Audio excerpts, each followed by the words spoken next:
écrit textuellement dans la Déclaration des droits de l'homme, qui est celui de résister à l'oppression.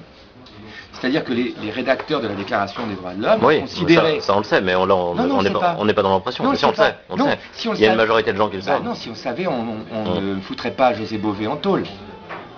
Parce que José Bové... Oui, mais il ne respecte pas certaines lois. José Bové, il respecte juste la volonté de 90% des Français qui ne veulent plus qu'il y ait d'OGM. Ouais. Mais pas par la destruction physique, par la parole. Non, mais tu vas relire la Déclaration des droits de l'homme et des citoyens. Ouais, okay. Résister, combattre l'oppression, c'est quoi? Quand les nazis ont occupé notre pays, qu'est-ce qu'on a fait? On a pris les armes, on s'est battu. Nos grands-parents sont battus, ils ont résisté à l'oppression. Ouais. Quand un gouvernement ne respecte plus les préceptes édictés par les fondements de la Constitution, ce gouvernement se met lui-même hors la loi.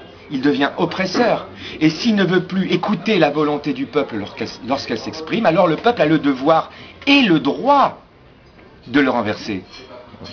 C'est un droit de l'homme et du citoyen que d'avoir recours à une forme de résistance active lorsque le pouvoir devient oppresseur. Donc, aujourd'hui, il faut bien savoir une chose, ce qu'on nous présente comme étant une république n'est pas une république. La 5e République n'est pas une république, c'est une monarchie constitutionnelle ou une oligarchie constitutionnelle, c'est-à-dire un pouvoir vertical qui s'appuie sur des chambres, j'allais dire, qui n'ont pas un réel pouvoir. Parce que si tu regardes bien comment ça fonctionne, pour qu'une chambre ait un réel pouvoir, il faut que dans cette chambre-là, les minorités puissent s'exprimer. Mais c'est quoi la minorité aujourd'hui? Il n'y a pas de minorité. Attends, il n'y a pas de minorité. Il y a plein de minorités. Il y a plein de minorités, mais elles sont pas représentées. Il y a même des mecs qui n'ont pas réussi à avoir leur signature, qui n'ont même pas eu le droit aujourd'hui de prendre part aux élections présidentielles, parce qu'ils étaient justement les représentants d'une minorité. Tu vois, et il y en a même qui ont eu leur signature et dont les signatures n'ont pas été homologuées. Mais ça, c'est un scandale qui va bientôt émerger, qui pour l'instant a été... Alors ça, c'est vraiment, c'est vrai ou c'est quoi? Moi, je fais partie des gens qui en sont convaincus. Et j'attends simplement que les preuves irréfutables maintenant soient émergentes, de manière à ce qu'on puisse le dire et l'affirmer de manière certaine. Moi, j'en suis convaincu. Parce que il faut bien voir comment ça fonctionne aujourd'hui, si tu veux. Et aujourd'hui, si on fait un peu d'histoire, t'as d'abord eu, t'as d'abord eu un pouvoir, on va dire, religieux.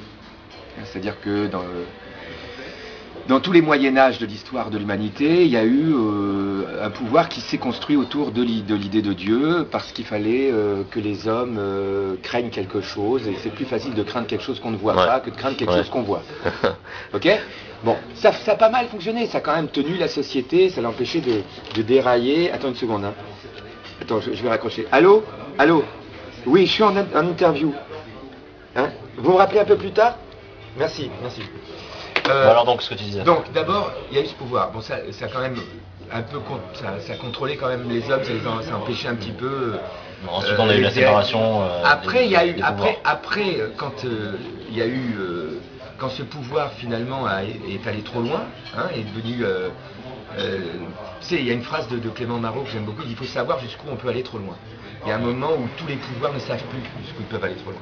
Donc ce pouvoir-là, à un moment donné, s'est fait renverser par un autre, qui a été ce qu'on peut appeler le pouvoir politique. Mais ce pouvoir politique, hein, qui finalement a calqué ses structures et ses schémas sur le pouvoir religieux, hein, tu vois ce que je veux dire, le prêtre, il va se mettre un truc autour de sa chasuble, l'autre, il va se mettre un costard, et puis une banderole bleu-blanc-rouge, tu vois, t'as les saints, et puis t'as le buste de Marianne, tu vois, le buste de Marianne, c'est pas grave qu'elle ait une coiffe.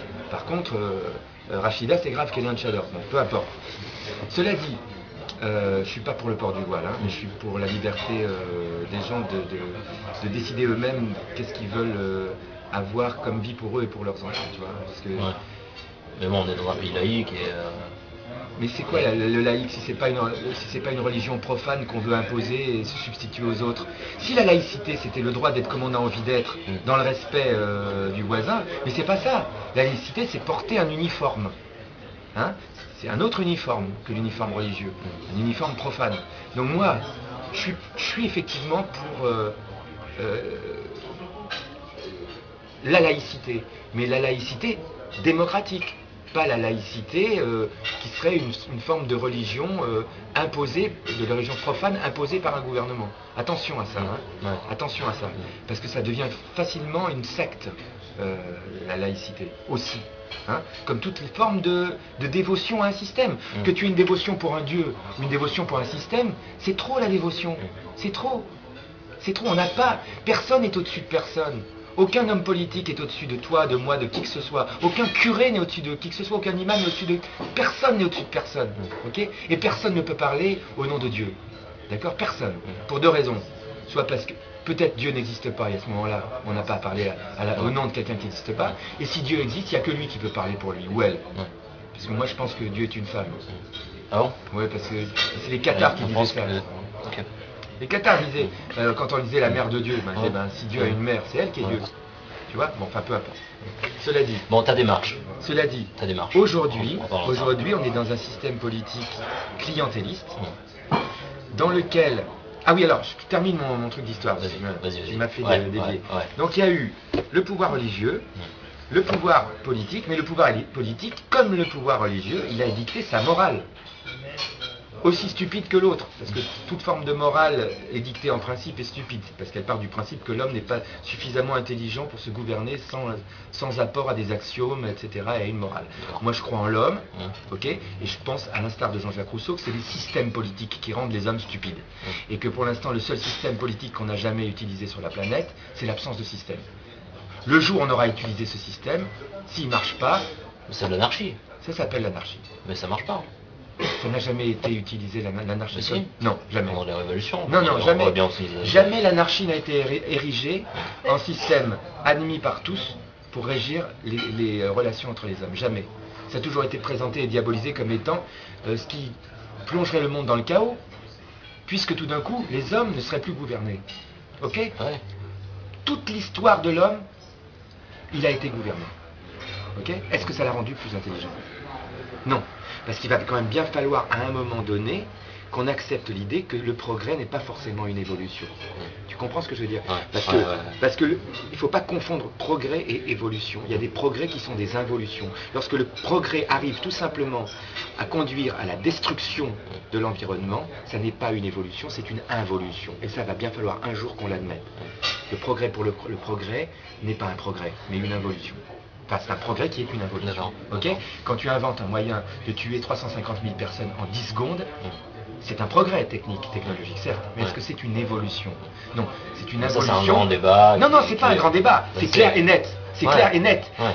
Quand tu passes de la matraque qui va te broyer le cerveau d'un mec à un moyen qui va permettre de broyer 350 000 personnes en une seconde, ok, tu n'as pas évolué, tu as régressé.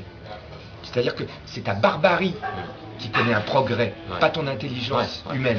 Okay ? Donc, oui, ok, le progrès peut être une involution. Okay ? Et en l'occurrence, ce que nous sommes en train de vivre, c'est une involution par le progrès, qui est en train d'aboutir, ok, à la destruction de la planète. Comment on en arrive là ? Pouvoir religieux, détrôné par le pouvoir politique, chacun ayant sa morale. Le problème, c'est que maintenant, le politique a été détrôné par un autre pouvoir. Lequel ? Le pouvoir du fric. Le pouvoir de l'argent.